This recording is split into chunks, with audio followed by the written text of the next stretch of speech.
This video shows the trabecular pattern. There are clusters or groups of cells which are separated by a stroma of the cyst. In this case, this was a solid pseudopapillary tumor. Trabecular pattern is also observed in cystic neuroendocrine tumor.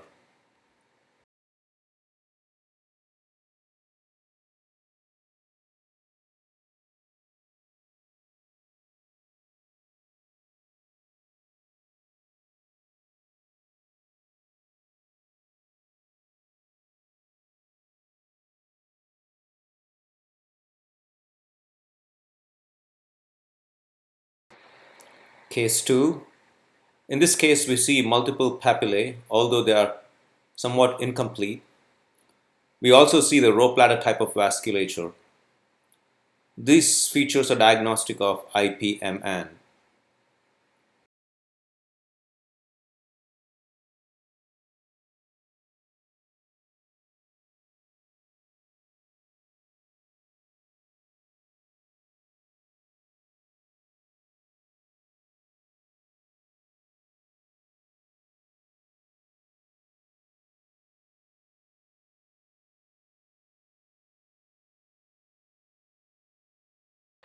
This case again shows multiple papillary structures. Many of these papillae are not complete or complete finger-like structures. The vascularity is that of the rope ladder type. These features are diagnostic of IPMN.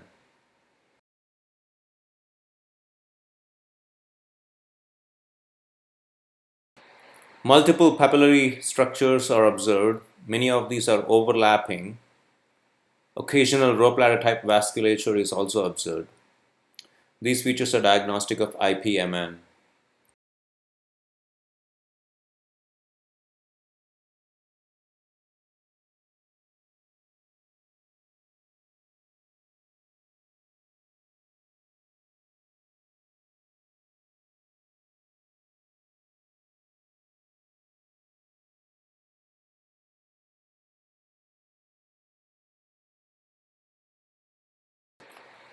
Multiple parallel running blood vessels which come from a larger blood vessel are observed. The features are typical of a Fern pattern of vascularity. Some of these blood vessels are seen networking with adjacent branches.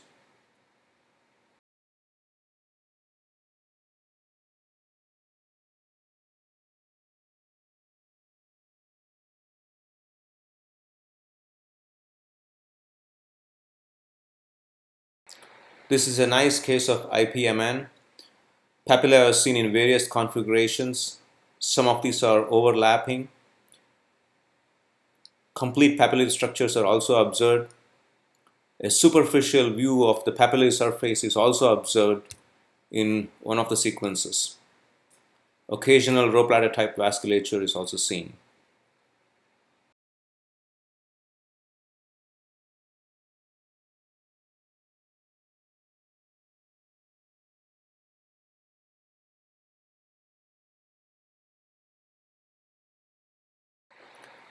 We see multiple layers of thin, flat epithelial bands. In the last few seconds of the video, we see some inflammatory cells as well. These features are characteristic of mucinocystic neoplasm or MCN. Presence of epithelial bands or papillae are diagnostic of mucinosis. Mucinosis include IPMN and MCN.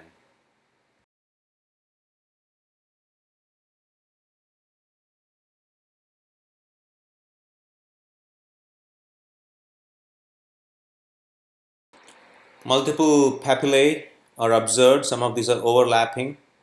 The papillae appear not as thick compared to other cases. In clinical practice, IPMNs are the most common type of cysts, and hence we will tend to see more of these in both phase 1 and phase 2 of testing.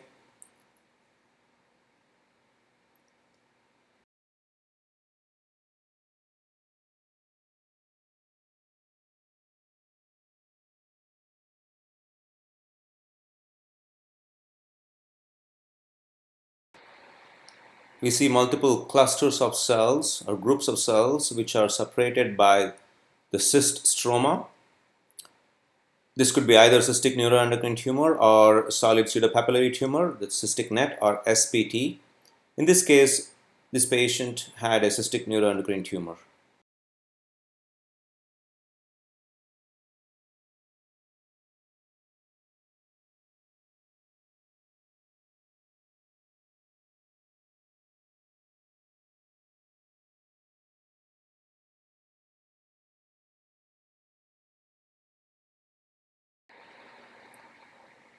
In this case, we see multiple clusters or groups or cards of cells separated by the stroma of the cyst, so also separated by the vasculature. This could be either pseudopapillary tumor or cystic neuroendocrine tumor. In this case, this patient had a solid pseudopapillary tumor or SPT.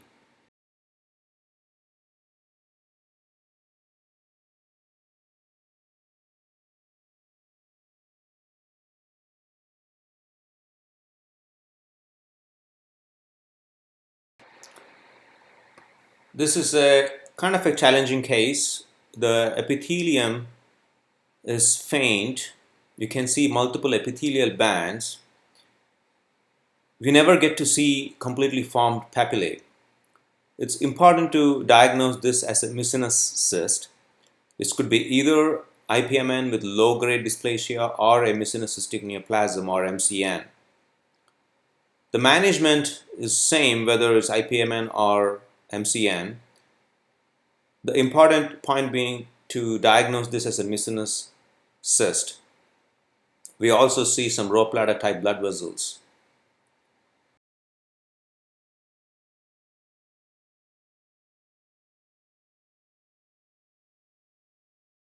Multiple papillary structures are observed in the inner vascular core. The papillae are seen in various configurations. Some of these are overlapping, some of these lie adjacent to each other. Occasional rope ladder type vasculature is also seen.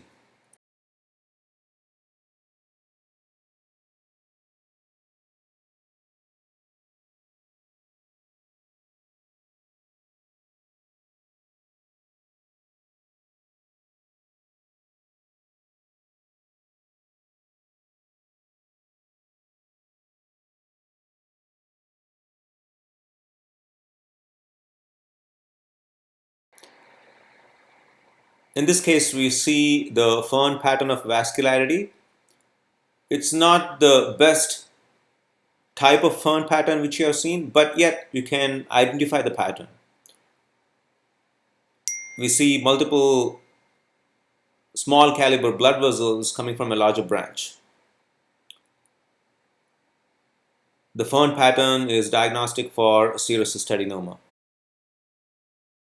Here is another case with multiple overlapping papillary structures.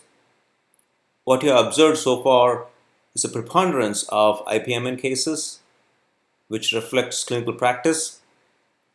You also observed that the papillary configurations and endomicroscopy appearances change from subject to subject. In this case, we also see occasional rope ladder type blood vessels, which are parallel running blood vessels.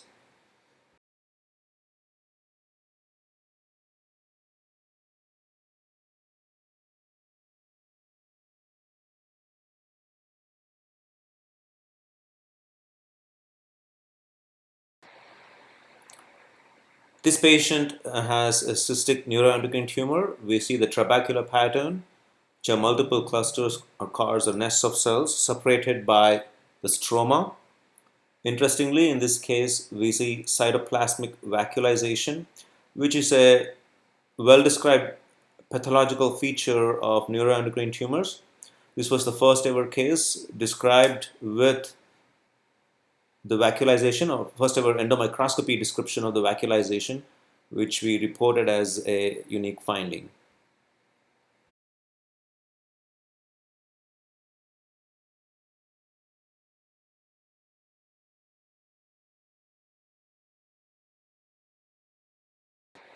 In this case, we see multiple flat epithelial bands. There are no obvious papillary structures, although this could be the finding in low-grade IPMN, yet this patient had a mucinous cystic neoplasm or MCN. As we have stressed before, it's important to diagnose that this is a mucinous cyst, that's either IPMN or MCN. The differentiation between IPMN or MCN is not relevant since the management is the same.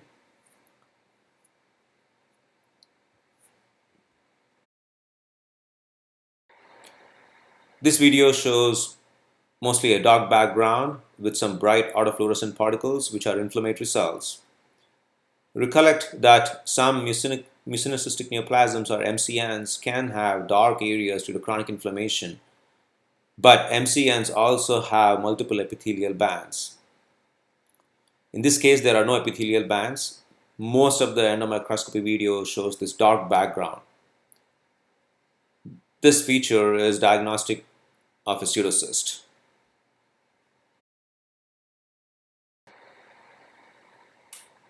We observe the Fern pattern of vascularity in this video. There are multiple parallel running blood vessels which come from a larger vessel. Observe that some blood vessels are packed with RBCs, giving a very dark color. This endomicroscopy image or video is characteristic of a pseudocystadenoma. This video is a rather unusual pattern. We haven't discussed this. This is a rare type of cyst, which is a lymphoepithelial cyst. These cysts are lined by squamous epithelium. The take-home point from this case is that you're able to recognize that this is a non-mucinous cyst since there are no papillae or epithelial bands. As of now, we have very few cases of lymphoepithelial cyst to validate and assign a pattern or describe a pattern. In the near future, when we collect more cases of lymphoepithelial cysts, we can describe this pattern better.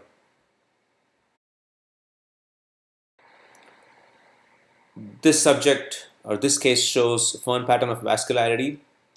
You see multiple small caliber parallel running blood vessels. Not the greatest of the Fern patterns which we have seen, but yet the pattern is identifiable. This is diagnostic of pseudocystadenoma.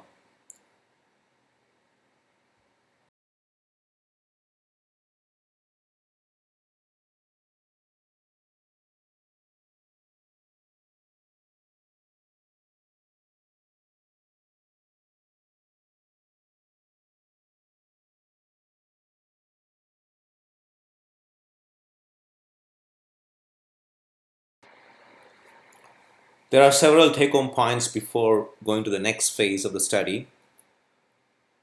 The primary outcome of the study is how well you can differentiate mucinous from non-mucinous cysts.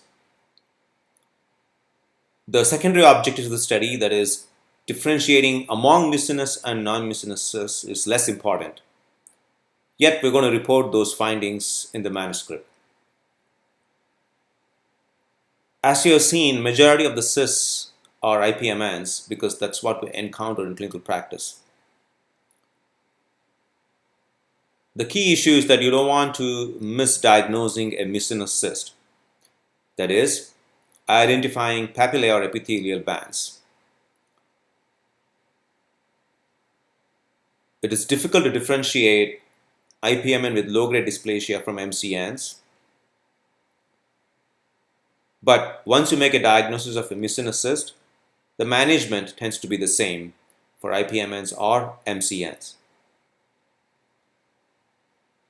The next point is, if you do not observe any papillae or epithelial bands, you need to consider the next significant pattern, which is a trabecular pattern. Trabecular pattern, if you recollect, is collection of nests or groups of cells separated by the stroma of the cyst.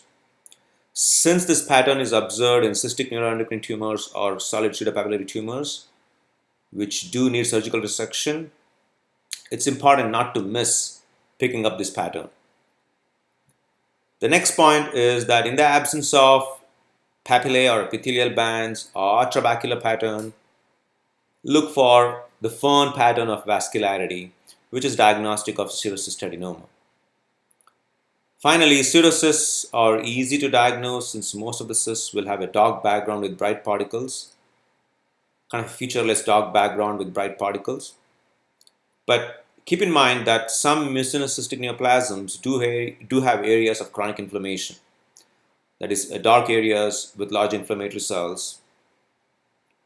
But mucinous cystic neoplasms also have epithelial bands. So you need to find epithelial bands with some chronic inflammation.